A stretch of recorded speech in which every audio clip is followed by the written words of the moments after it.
할렐루야. 나자렛 사람들의 아침을 함께 묵상하시는 귀한 성도님들, 오늘도 주 안에서 함께 평안을 나누고 주 예수 그리스도의 이름으로 사랑을 전합니다. 오늘 주시는 본문의 말씀은 시편 144편 1절에서 3절까지 말씀 함께 봉독하면서, 말씀의 제목은 온 맘 다해 라는 제목으로 함께 은혜 나누겠습니다. 말씀 봉독하겠습니다. 나의 반석이신 여호와를 찬송하리로다. 내가 내 손을 가르쳐 싸우게 하시며 손가락을 가르쳐 전쟁하게 하시는도다. 여호와는 나의 사랑이시요 나의 요새시요 나의 산성이시요 나를 건지시는 이시요 나의 방패이시니 내가 그에게 피하였고 그가 내 백성을 내게 복종하게 하셨나이다. 아멘. 오늘 3절까지 말씀 함께 은혜 나누고자 합니다. 온 마음 다해.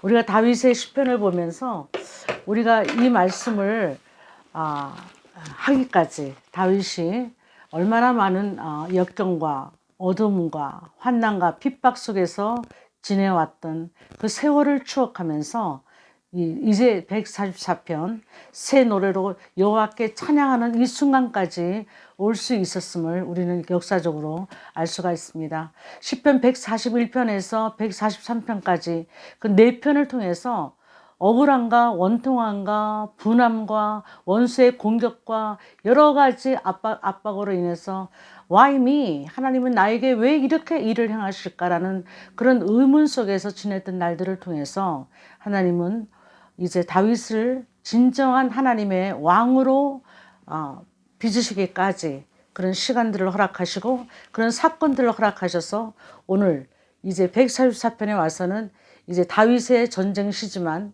그가 승리하고 하나님께 축복받는 그 마지막 결과를 바라보며 주님 앞에 감사함으로 쓴 시편입니다.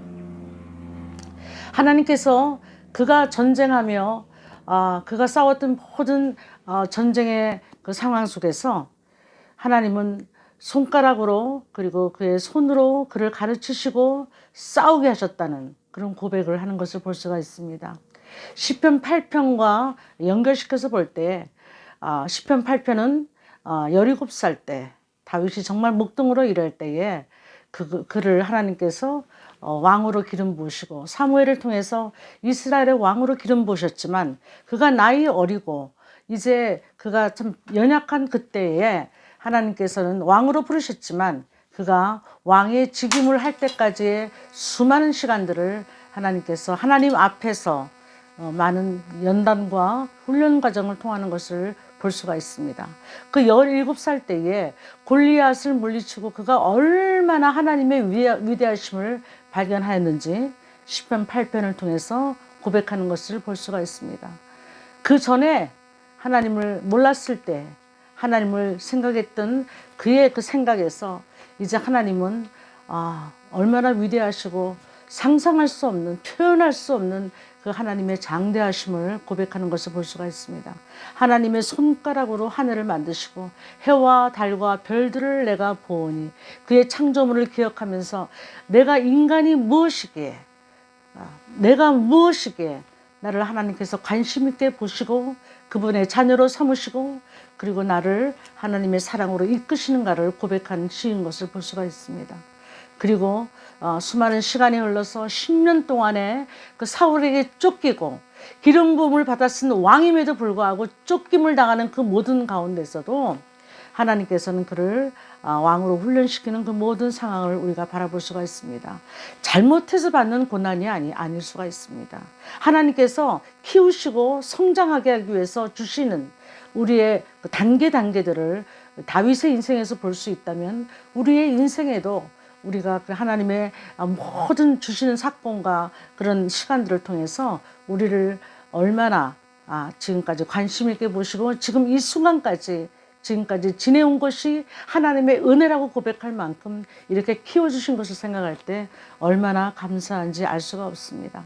다윗이 물맷돌로 그 손가락으로 손으로 훈련받았던 그 작은 그 행동들을 통해서 하나님은 그 손을 쓰셔서 그 돌멩이 하나로 골리앗을 맞춤으로 해서 하나님의 승리를 맛보게 하신 것처럼 내가 할 수 있는 것은 아무것도 없지만 하나님의 손이 나와 함께 하실 때, 하나님의 사랑이 나와 함께 하실 때, 그 하나님의 은혜가 나와 함께 하실 때 모든 것을 가능하게 하시고 하나님께서 일하시면 그 하나님의 일하심이 우리에게 기적이 되는 그런 사건들을 우리의 인생 속에서 바라보게 하신 주님을 찬양하는 시가 오늘 144편인 것이고, 나의 산성이시고 나의 사랑이시고 나의 요새시고 나의 피난처이시고 나의 고개를 들게 하신 자이시고 하나님께서 우리의 인생을 지금 이 순간까지 오게 하신 것을 기억하면서 오늘 우리가 어떠한 역경 속에 있든지 우리가 지금 당하는 이 상황 속에서 어떠한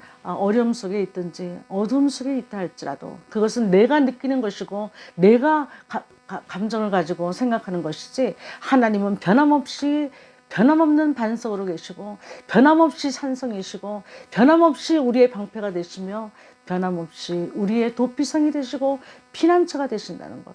그래서 그 하나님의 손 안에 우리가 있을 때에 우리가 진정 그 하나님의 놀라우신 뜻을 우리가 행할 수 있는 하나님의 사람들로 하나님이 주시는 왕 같은 제사장으로 우리가 살 수 있다는 것을 오늘 다윗의 고백을 통해서 볼 수가 있습니다.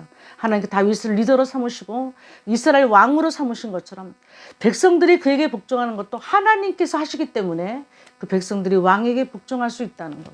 우리가 어떤 것에서 어떤 단체에서 리더로 살아갈 때 가정에서 또 교회에서 또 우리가 사회단체에서 여러 가지 국가에서 우리를 그 어떤 포지션에서 리더로 세우실 때 우리를 세우시는 이도 하나님이시오. 우리의 마음을 주관하시고 움직이시는 분도 하나님이시오. 잠언 21장 1절에서 2절에 보면 이렇게 나와 있습니다. 왕의 마음이 여호와의 손에 있다. 그러니까 왕을 움직이는 마음이 여호와의 손에 있다. 마치 보의 물과 같아서 그가 임의로 인도하신다. 보의 물이라는 것은 농부가 아침에 나와서 이렇게 자기가 이렇게 갖고 있는 논들을 바라보면서 이쪽 논에 물이 많고 이쪽 논에 물이 없으면 발로 이렇게 발끝으로 이렇게 쫙 물을 터줘요. 보의 그 논둑에 물을 터준다는 거예요. 그럼 물 많은 쪽에서 물 없는 쪽으로 흘러가는 거죠. 그러니까 왕의 마음을 움직이고 왕의 마음을 감동시키고 왕의 마음을 쥐고 있으신 분이 하나님이신데, 그래서 농부가 그 발끝으로 보의 물을 옮기는 것처럼, 그래서 그가 임의로 행하시는 것처럼 우리의 마음이 온 맘 다해 주님을 향해 있으면 그가 우리의 마음을 감찰하시고 하나님의 뜻으로 온전히 인도하시는 형통하는 삶을 살 수 있게 한다는 것입니다. 오늘 이제 10월 이제 지나가면서 이 결실의 계절에 우리 마음에 하나님께 드리는 우리의 열매는 무엇이 있을까 한번 생각해 보시고, 내게 주신 복을 한번 또 세어볼 줄 아는 지혜를 주시고, 내게 있는 일상적인 것으로도 주님 앞에 감사하고 그 감사로 새 노래로 주님을 찬양하는 오늘 다윗의 시편을 통해서 144편을 통해서 나의 산성이시고 반석이시고 피난처가 되시고 나의 사랑이시는 헤세드의 그 하나님의 은혜의 사랑을 고백할 수 있는, 그래서 새 노래로 영원토록 주님 앞에 가는 날까지 우리가 주님 앞에 찬양 드리는 저와 여러분 되시기를 간절히 축원합니다. 기도하시겠습니다. 하나님 감사합니다. 주께서 우리에게 고난을 주시더라도 그것이